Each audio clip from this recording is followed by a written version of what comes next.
Assalamualaikum warahmatullahi wabarakatuh. Perkenalkan, saya Akmal Khairuddin, pelatihan dasar CPNS tahun 2022, golongan 3 angkatan 28, kelompok 4 NDH 31, Jabatan Penata Laporan Keuangan di Dinas Lingkungan Hidup Kota Banjarbaru. Hari ini saya akan menjelaskan agenda 3 hari pertama aku, Smart ASN, dan instansiku dengan pengajar Ibu Eni Fatimah, AKS MM Widyaswara Ahmadiyah di BPSDE Provinsi Kalsel. Untuk agenda pertama, profil instansi. 2. Tugas jenis standar layanan dan keterkaitan dengan instansi.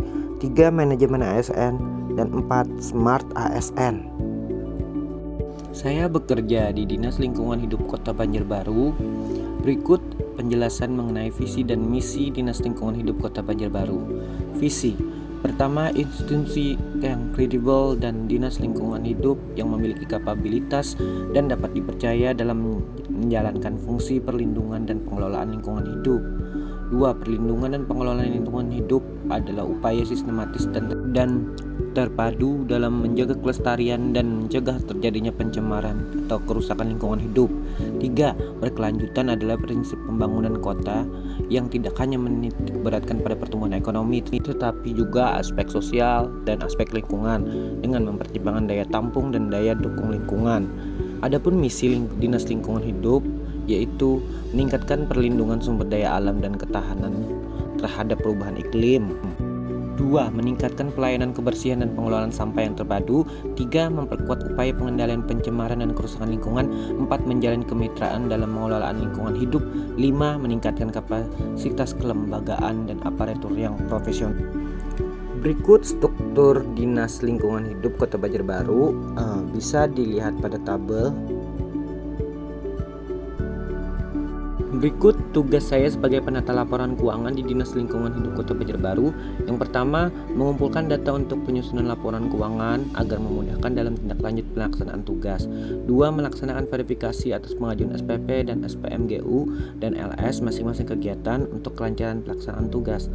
3. Menyusun konsep rencana kegiatan anggaran subbagian perencanaan keuangan berdasarkan arahan pimpinan sebagai bahan tindak lanjut pelaksanaan pekerjaan.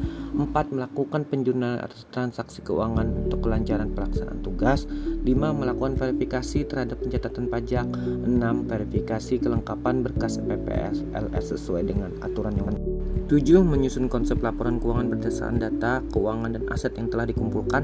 8. Membuat catatan atas laporan keuangan, membuat neraca keuangan. 9. Melakukan perbaikan terhadap laporan keuangan yang telah direview oleh inspektorat. 10. Melaksanakan tugas lain yang diperintahkan oleh atasan. Untuk standar layanan yang dicapai yaitu A. Keakuratan data laporan keuangan. B. Keakuratan dan kelengkapan berkas SPP LS. C. Keakuratan pencatatan transaksi pajak. D. Ketepatan waktu penyusunan laporan keuangan. E. Keakuratan penyusunan data laporan keuangan. F. Kebenaran, kelengkapan, dan kesesuaian dalam menyusun data perencanaan. G. Tersedianya draft perjanjian kinerja. H. Pelaksanaan tugas sesuai dengan peraturan dan ketentuan yang berlaku. Dan terakhir I. Tertib administrasi pelaksanaan tugas. Kemudian keterkaitan tugas yang saya lakukan dengan pencapaian tujuan instansi. Melakukan penjurnalan atau transaksi keuangan untuk kelancaran pelaksanaan tugas, menyusun konsep kelaporan keuangan berdasarkan data keuangan dan aset yang telah dikumpulkan, membuat catatan atas laporan keuangan, dan membuat neraca keuangan SKPD. Selanjutnya, penjelasan mengenai manajemen ASN. Manajemen ASN adalah pengelolaan ASN untuk menghasilkan pegawai ASN yang profesional, memiliki nilai dasar, etika profesi, bebas dari intervensi politik, dan bersih dari KKN.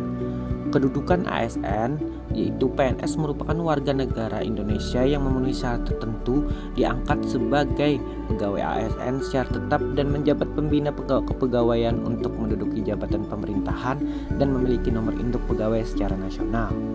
Fungsi dan tugas yaitu melaksanakan kebijakan yang dibuat oleh pejabat pembina kepegawaian sesuai dengan ketentuan peraturan perundang-undangan. 2. Memberikan pelayanan publik yang profesional dan berkualitas. 3. Mempererat persatuan dan kesatuan negara Kesatuan Republik Indonesia. Kemudian hak yaitu gaji, tunjangan, cuti, jaminan hari tua, perlindungan, pengembangan kompetensi. Selanjutnya yaitu kewajiban. Pertama, setia dan taat kepada Pancasila, UUD 1945 dan NKRI. 2. Menjaga persatuan dan kesatuan bangsa. 3. Melaksanakan kebijakan yang dirumuskan oleh pejabat berwenang. 4. Menaati peraturan perundang-undangan. 5. Melaksanakan tugas kedinasan dengan penuh keabdian, kejujuran, kesadaran, dan tanggung jawab. 6. Menunjukkan integritas dan keteladanan dalam sikap dan berperilaku, ucapan. Kemudian penjelasan tentang Smart ASN. ASN harus memiliki jiwa digitalisasi. Berikut ada 4 skill, yaitu yang pertama, digital skill adalah kemampuan mengetahui, memahami, dan menggunakan perangkat keras dan piranti lunak, TIK, serta sistem operasi digital dalam kehidupan sehari-hari. Kedua itu digital kultur adalah kemampuan membaca, menguraikan, membiasakan, memeriksa, dan membangun wawasan kebangsaan, nilai Pancasila dan Bhinneka Tunggal Ika dalam keseharian dan digitalisasi kebudayaan melalui pemanfaatan TIK. Kemudian Smart ASN yang ketiga yaitu digital etnik adalah kemampuan menyadari, mencontohkan, menyesuaikan diri, merasionalkan, mempertimbangkan, dan mengembangkan tata kelola etika digital dalam kehidupan sehari-hari. Keempat, digital safety adalah kemampuan mengenali, mempolakan, menerapkan, menganalisis, menimbang, dan meningkatkan kesadaran perlindungan data pribadi dan keamanan digital dalam kehidupan sehari-hari.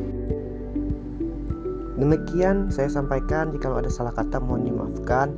Terima kasih sudah menonton. Assalamualaikum warahmatullahi wabarakatuh. Sampai ketemu lagi di video berikutnya.